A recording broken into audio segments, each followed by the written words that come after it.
Kita itu tahu kalau EW itu kuat, strong parah, one man army 1 lawan 4 bisa dia atasi. Namun sayang, nyebelin jir. Kalau lapar dan lelah jadi mager, waspadanya kurang karena mudah ketipu. Seriusnya harus nunggu semua teman timnya kalah. Memang dasarnya itu dia gak suka sengsara, tapi kalau kepepet ya langsung gas babat semuanya. Kalau satu tim dengan dia berisiko karena awal-awal jadi beban, tapi sekalinya termotivasi jadi best kawan. Mungkin motonya kalau orang lain bisa, kenapa harus saya?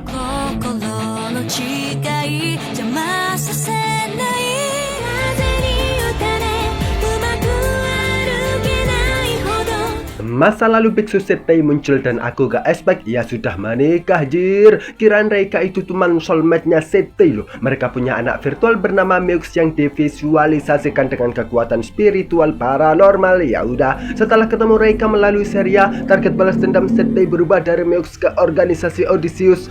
Intinya begitu kawan-kawan.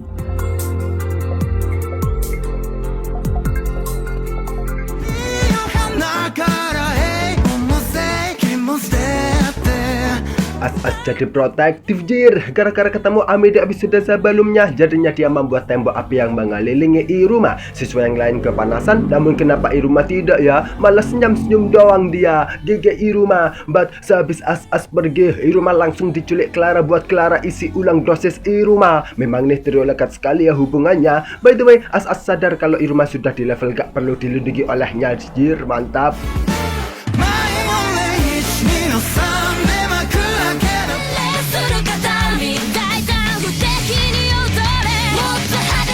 Ternyata butuh waktu lama buat Indo dan Sarah untuk maju seperti apa yang Yashiro Sensei inginkan. Nah, sekitar 20 episode barulah mereka tambah kuat. Indo nge-cheat nyerang sambil teleportasi. Sarah Sasageo all-in, pokok gak ragu-ragu dalam ngayun pedang. Alhasil musuh sekelas antek-antek Elf Dragon sangat isi buat dikalahkan. Pasti momen ini yang ditunggu-tunggu penikmat animenya ya. Akhirnya dua murid Yashiro bukanlah murid pahlawan sampah yang jadi beban. Mantap.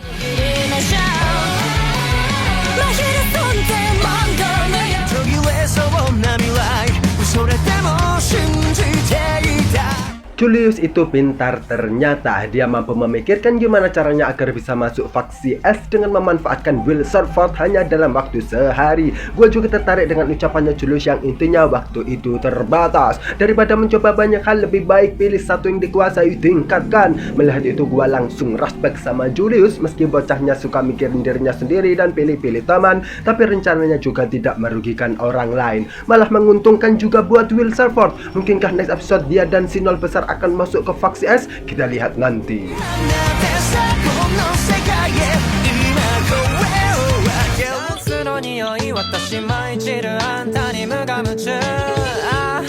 Ajakan Gero kepada Arashiyama buat menghajar Raja Pengguna Binatang jadi buff jir. Arashiyama tak lagi jadi orang pesimis. Aku yakin dia jadi pion yang diremehin oleh Raja Pengguna Binatang, jadi kewaspadaannya kepada Arashiyama berkurang. Aku suka bagaimana gagak nyerahnya dia demi bertahan hidup. Tapi tak aku sangka dia sudah mengidolakan Gero sudah dari bocil jir. Gara-gara diselamatin. Berarti setelah dewasa ketemu Gero pasti buat dia bahagia ya.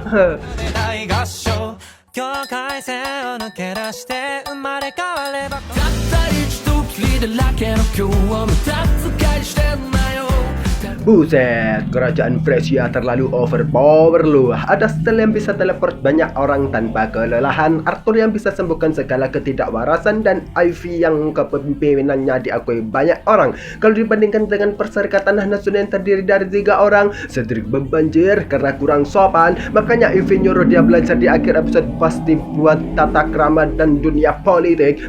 BTW, Tiara ternyata jadi kelemahnya Ivy ya cuy.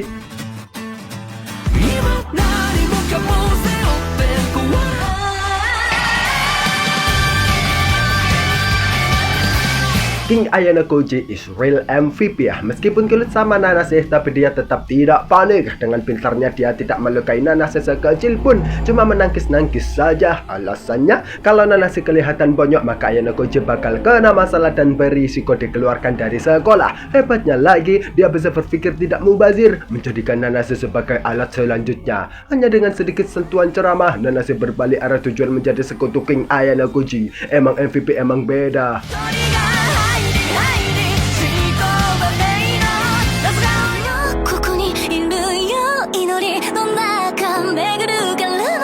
Subaru istri Ultimate ngenes, reaksinya sama kayak season pertama. Ketika hilang ingatan, dia enjoy menikmati masa indah masuk ke dunia isekai. Harapannya bisa dengan plot cerita yang bagus terus sampai bahagia jadi MC. Tapi setelah tahu kekuatannya, dia jadi stres mikirin ngenesnya hidup. Hanya dengan keok 2 kali sudah cukup membuatnya sadar kalau dia tidak bisa apa-apa. Sihir gak bisa, lawan raid cuma bisa babak belur, dan akhirnya dia kepikiran pengen keluar dari menara. Tapi apa yang dinanti, kayaknya Shaula bakal keokin Subaru dan akhirnya dia kembali ke checkpoint awal.